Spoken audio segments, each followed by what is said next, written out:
Okay, ready? Chronicles of Narnia. We're in book 1, which is The Magician's Nephew. Can you see that? That's Polly and Digory on a flying horse. And we are in chapter 8, The Fight at the Lamppost. Can you see that? Okay. Now remember that the Empress Ch8 and Uncle Andrew had just crashed into the lamppost with all the policemen and chasing them and all the people watching because Empress Ch8 had walked in and taken all these things that didn't belong to her, all these jewels, and they had escaped and running back home, crashed into the lamppost, and the policemen are chasing them. And then, of course, all the people are watching this fight go on, and they're all curious. And the Empress had just announced herself and told everybody to let her go because she was the Empress Ch8. Okay, so chapter 8, The Fight at the Lamppost. "Ho, Empress, are you? We'll see about that," said a voice. Then another voice said, "3 cheers for the Empress of Colony H." And quite a number joined in. A flush of color came into the witch's face, and she bowed ever so slightly. But the cheers died away into roars of laughter, and she saw that they had only been making fun of her. A change came over her expression, and she changed the knife to her left hand. Then, without warning, she did a thing that was dreadful to see. Lightly, easily, as if it were the most ordinary thing in the world, she stretched out her right arm and wrenched off one of the crossbars of the lamp-post. If she had lost some magical powers in our world, she had not lost her strength. She could break an iron bar as if it were a stick of barley sugar. She tossed her new weapon up into the air, caught it, brandished it, and urged the horse forward. "Now's my chance," thought Digory. He darted between the horse and the railings and began going forward. If only the brute could stay still for a moment, he might catch the witch's heel. As he rushed, he heard a sickening crash and a thud. The witch had brought her bar down on the chief policeman's helmet. The man fell like a ninepin. "Quick, Digory, this must be stopped," said a voice beside him. It was Polly, who rushed down the moment she was allowed out of bed. "You are a brick," said Digory. "Hold on to me tight. You'll have to manage the ring. Yellow, remember, and don't put it on till I shout." There was a second crash and another policeman crumpled up. There came an angry roar from the crowd. "Pull her down! Get a few paving stones! Call out the military!" But none of them were getting as far away. But most of them were getting as far away as they could.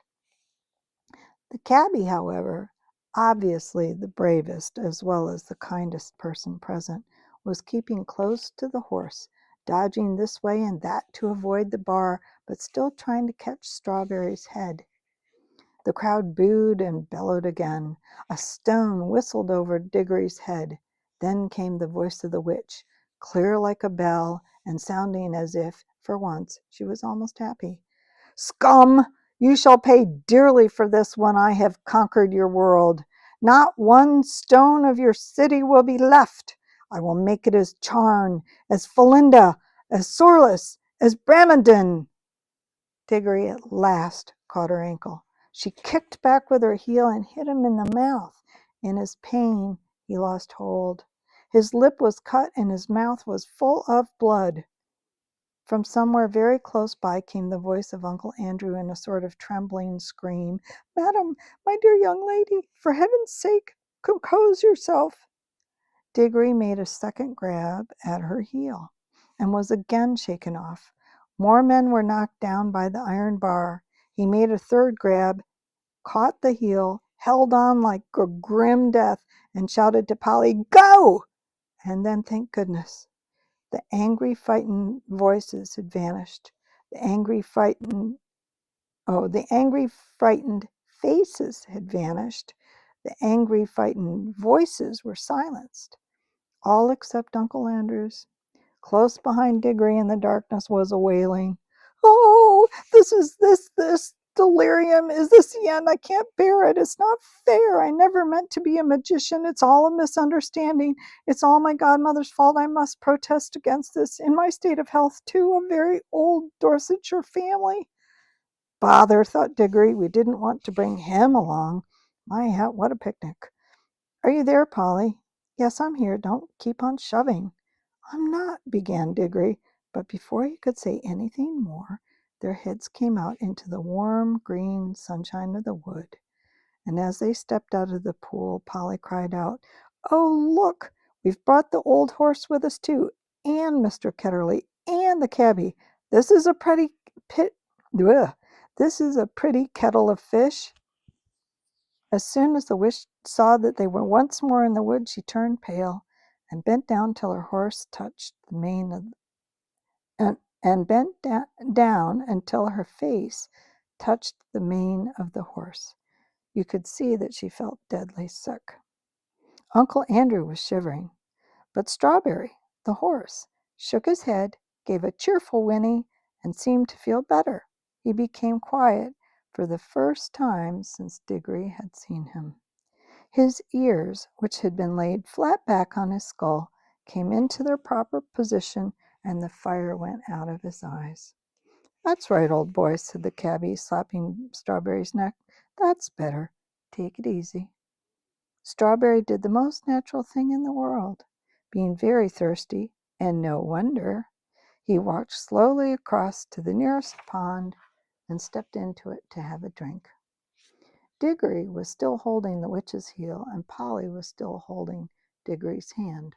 One of the cabby's hands was on Strawberry, and Uncle Andrew, still very shaky, had just grabbed the cabby's other hand. "Quick," said Polly with a look at Digory. "Greens." So the horse never got his drink. Instead, the whole party found themselves sinking into darkness. Strawberry neighed. Uncle Andrew whimpered. Digory said, "This was a bit of luck." There was a short pause. Then Digory said, "Oughtn't we to be nearly there by now?" "We do seem to be somewhere," said Digory. "At least I'm standing on something solid." "Why, so am I, now that I come to think of it," said Polly. "But why is it so dark? I say, do you think we got into the wrong pool?" "Perhaps this is charmed," said Digory, "only we've got back in the middle of the night." "This is not charm," came the witch's voice. "This is an empty world. This is nothing." And really it was uncommonly like nothing. There were no stars. It was so dark they couldn't see one another at all, and it made no difference whether you kept your eyes open or shut. Under their feet there was a cool, flat something which might have been earth, and was certainly not grass or wood. The air was cold and dry, and there was no wind. "My doom has come upon me," said the witch, in a voice of horrible calmness. "Oh, don't say that," babbled Uncle Andrew. "My dear young lady, pray don't say such things. It can't be as bad as that. Cabman, my good man, you don't happen to have a flask about you? A drop of spirits is just what I need." Now then," came the cabby's voice, a good, firm, hearty voice. "Keep cool, everyone. That's what I say. No bones broken, anyone? Good. Well, there's something to be thankful for straight away, and more than anyone can expect after falling all that way. Now, if we've fallen down some diggings, as it might be, for a new station in the underground, someone will come and get us out presently. See? And if we're dead, well, I don't deny it might be. Well, you've got to remember that worse things happen at sea, and a chap's got to die sometime. And there ain't nothing to be afraid of if a chap's led a decent life. And if you ask me, I think the best thing we could do to pass the time would be to sing a hymn." And he did. He struck up at once a harvest Thanksgiving hymn. all about crops being safely gathered in. It was not very suitable to a place which felt as if nothing had ever grown there since the beginning of time, but it was the one he could remember best. He had a fine voice, and the children joined in. It was very cheering. Uncle Andrew and the witch did not join in. Towards the end of the hymn, Digory felt someone plucking at his elbow, and from the general smell of brandy and cigars and good clothes, he decided that it must be Uncle Andrew. Uncle Andrew was cautiously pulling him away from the others.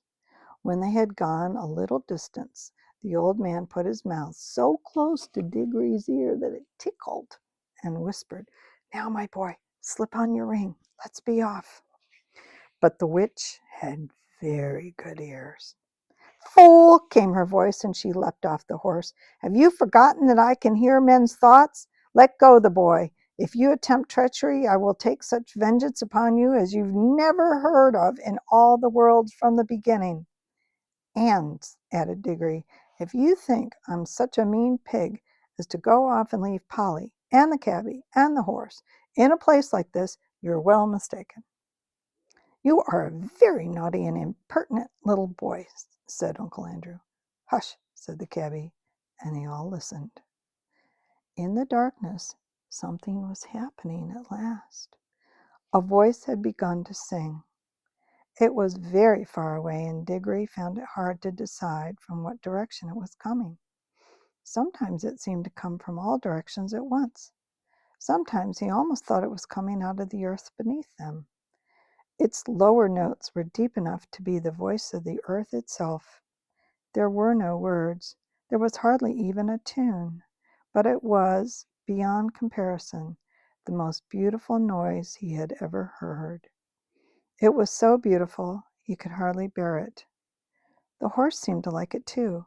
He gave a sort of whinny a horse would give if, after years of being a cab horse, it found itself back in the old field where it had played as a foal, and saw someone whom it remembered and loved coming across the field to bring it a lump of sugar.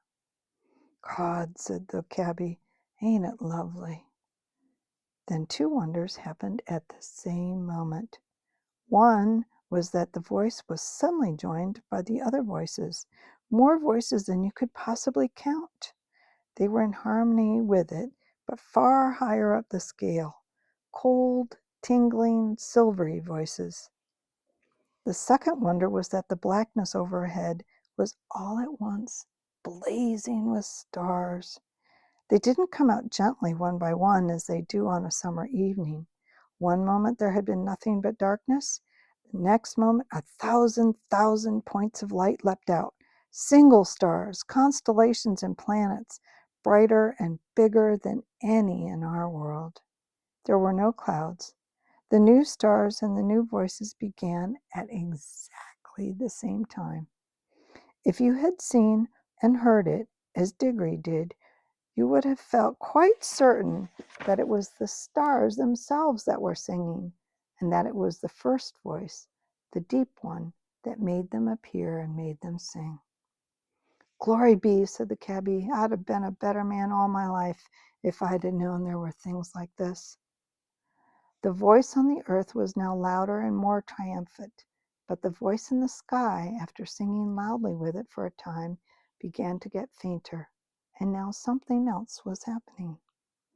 Far away and down near the horizon, the sky began to turn gray. A light wind, very fresh, began to stir. The sky, in that one place, grew slowly and steadily paler. You could see the shapes of hills standing up dark against it. All the time the voice went on singing. There was soon light enough for them to see one another's faces. The cabby and the two children had open mouths and shining eyes. They were drinking in the sound, and they looked as if it reminded them of something. Uncle Andrew's mouth was open too, but not open with joy. He looked more as if his chin had simply dropped away from the rest of his face. His shoulders were stooped and his knees shook. He was not liking the voice. If he could have got away from it by creeping into a rat's hole, he would have done so. But the witch looked as if, in a way, she understood the music better than any of them. Her mouth was shut, her lips were pressed together, and her fists were clenched.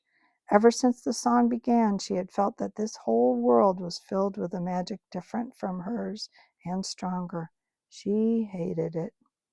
She would have smashed that whole world or all worlds to pieces if it would only stop the singing.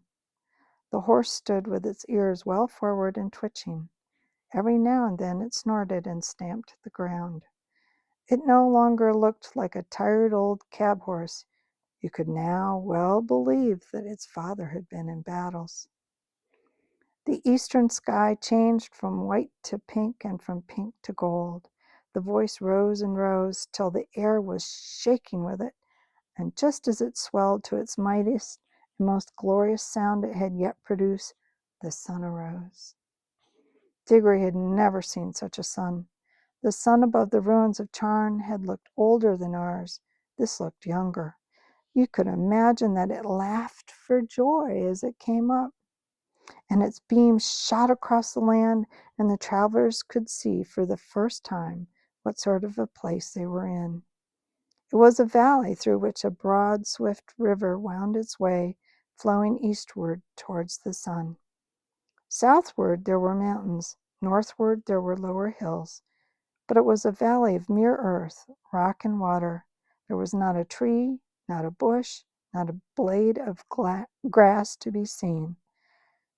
The earth was of many colors. They were fresh and hot and vivid. They made you feel excited until you saw the singer himself, and then you forgot everything else. It was a lion. Huge, shaggy, and bright, it stood facing the risen sun. Its mouth was wide open in song. It was about 300 yards away. "This is a terrible world," said the witch. "We must fly at once. Prepare the magic." "I quite agree with you, madam," said Uncle Andrew. "A most disagreeable place, completely uncivilized. If I were a younger man and had a gun—" "Garn," said the cabby, "you wouldn't think about shooting him, do you?" "And who would?" said Polly. "Prepare the magic, old fool," said Ch8. "Certainly, madam," said Uncle Andrew cunningly. "I must have both the children touching me. Put on your homeward ring at once, Digory." He wanted to get away without the witch. "Oh, it's rings, is it?" cried Ch8. She would have had her hands in Digory's pocket before he could say knife, but Digory grabbed Polly and shouted out, "Take care! If either of you come half an inch nearer, we two will vanish and you will be left here for good. Yes, I have a ring in my pocket that will take Polly and me home. And look, my hand is just ready, so keep your distance. I'm sorry about you," he looked at the cabby, "and about the horse, but I can't help that. As for you two," he looked at Uncle Andrew and the Queen, "you're both magicians, so you ought to enjoy living together." "Hold your noise, everyone," said the cabby. "I want to listen to the music." For the song had changed. Until next time is chapter 9, The Founding of Narnia. Until then.